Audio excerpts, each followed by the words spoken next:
Good afternoon, friends and colleagues.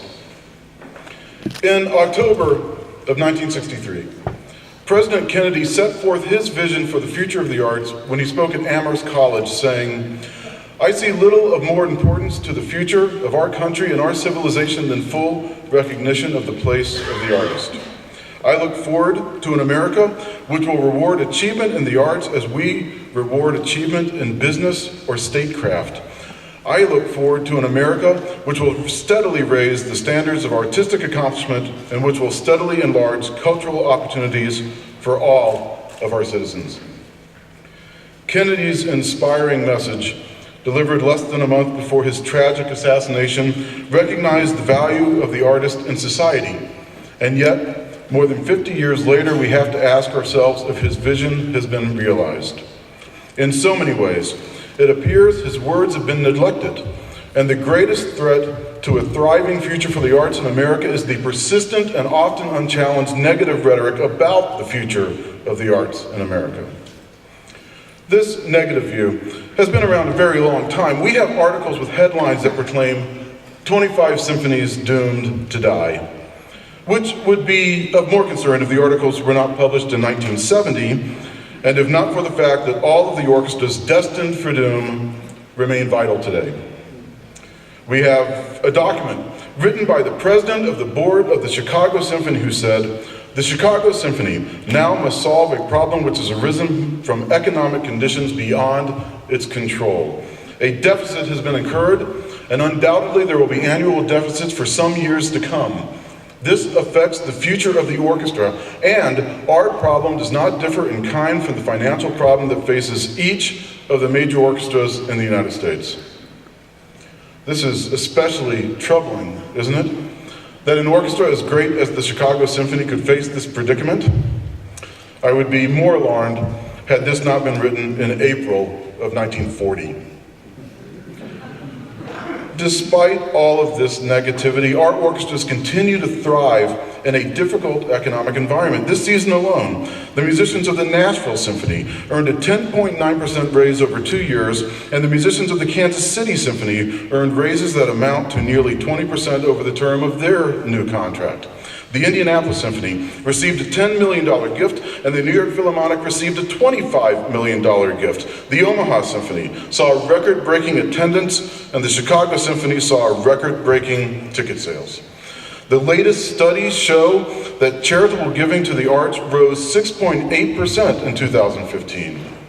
Music is now a part of federal education policy. The economic impact of the arts for our cities is widely recognized. Music therapy is increasingly being accepted as treatment for numerous medical conditions, and soon, an opera singer, Marian Anderson, will be honored on United States currency.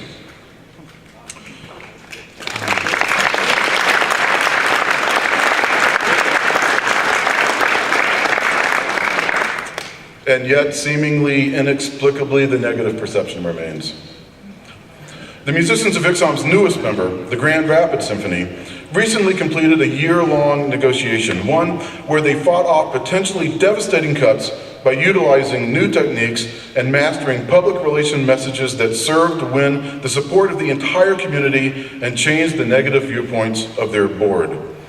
The musicians accomplished this all while building positive relationships that will serve them well into the future, and which led to the successful completion of a $40 million endowment campaign. But when this news was reported in the press, the articles began by declaring that other orchestras across the country are in decline, while offering no evidence of the veracity of such a misleading statement. Even articles that report on the incredible growth of the Los Angeles Philharmonic have begun with the same statement, as if somehow false negativity is a mandated doctrine of the press that covers our orchestras. In this decade, the musicians of ICSOM have endured numerous labor disputes and outlasted a terrible recession. But they have not just endured, they have grown. They have stood against negativity, cultivated new techniques for negotiation and advocacy, and led the way in demonstrating how music is an inherent call for peace and inclusiveness. Increasingly, our musicians are producing their own concerts that raise money for the hungry, provide inspiration for the homeless, and advance healing for the sick.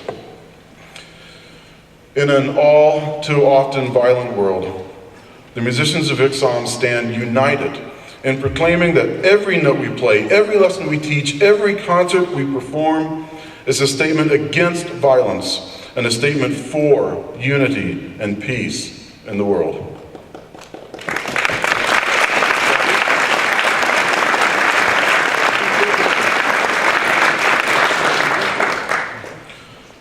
We believe we have brought this unity to ICSOM by articulating ideals to work for instead of only offering problems to work against. And we have sought to share this unity with the entire AFM. The musicians of ICSOM are nearly 99% organized, a claim that we doubt any other segment of this union could make. All the more remarkable is that this has been achieved even though 36% of our orchestras are in so-called right-to-work states. One must wonder if such orchestral solidarity with the AFM would be possible were it not for ICSOM. When ICSOM tries to alert the leadership of the AFM to issues and problems that could prove divisive if not addressed, it is the most pro-union, pro-AFM endeavor a member could undertake. But too often in recent years, our messages to the leadership of the union have been met with resistance. When we are visiting with the orchestral members of the AFM from San Juan to Honolulu, we are learning the concerns and issues that affect the health of our orchestras and the health of the families of our musicians. To our members, it seems inconceivable that anyone could doubt that ICSOM is the best friend the AFM could ever have. We must embrace our future as eagerly as we celebrate our past. To achieve anything in life, you must first imagine it. And we can imagine a union that is stronger. Imagine a union where our membership is growing and not declining. Imagine a union that inspires its members with a message of hope and inclusiveness that galvanizes musicians to want to join and participate. Imagine a union that stands as a beacon of peace and beauty in a time of universal unrest.